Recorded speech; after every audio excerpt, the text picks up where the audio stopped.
Hi, இன்னைக்கு நம்ம பார்க்கறது கொங்கு நாட்டு ஸ்பெஷல் தக்காளி பஜ்ஜி எப்படி செய்யுதுன்னு பார்க்கலாமா? அதுக்கு தேவையான பொருட்கள் இதோ. ஸ்க்ரீனில் கொடுத்துருக்க எல்லா இன்க்ரீடியன்ஸும் சேவ் பண்ணிக்கிங்க. நெக்ஸ்ட்டு நம்ம பஜ்ஜி செய்ய ஸ்டார்ட் பண்ணலாமா? அதுக்கு ஃபஸ்ட்டு ஸ்டவ் ஆன் பண்ணிக்கணும். அதில் ஒரு கடாயை வச்சு நல்லா மணக்க நல்லெண்ணெய் ஊற்றி கடுகு போட்டு சீரகம் போட்டு காஞ்ச மிளகா போட்டு கருவேப்பிலை போட்டு தட்டி வச்சிருக்க 4 பல்லு பூண்டு போட்டு நல்லா பரட்டணும். இது வணங்கினதுக்கப்புறமா நறுக்கி வச்சுருக்க பெரிய வெங்காயத்தை போட்டு வெங்காயம் கண்ணாடி பதம் வர வரைக்கும் நல்லா வணக்கணும்.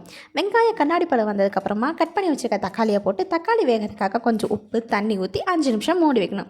5 நிமிஷத்துக்கு அப்புறம் பார்த்தா தக்காளி தண்ணியிலே நல்லா குழஞ்சி வந்திருக்கும். இந்த டைமில் நம்ம மசாலாஸை ஆட் பண்ணிக்கலாம். நான் இன்றைக்கி என்ன மசாலா ஆட் பண்ணியிருக்கேன்? மாமியார் அரைச்சி கொடுத்த குழம்பு தூள் தான் ஆட் பண்ணியிருக்கேன். உங்களுக்கு வேணால் மல்லித்தூள், மஞ்சள் தூள், சாம்பார் தூள் அண்ட் மசாலா ஆட் பண்ணிக்கலாம். மசாலாவோட பச்சை வாசம் போனதுக்கப்புறமா ஒரு மேஷரை வச்சு நல்லா மேஷ் பண்ணுங்கள். மேஷ் பண்ணி முடிச்சதுக்கப்புறமா நல்லா கம்முன்னு கொத்தமல்லி இலையை தூவி அப்படியே இறக்கினா சும்மா சூப்பரான தக்காளி பஜ்ஜி கொங்கு நாட்டு ஸ்பெஷல் தயார்.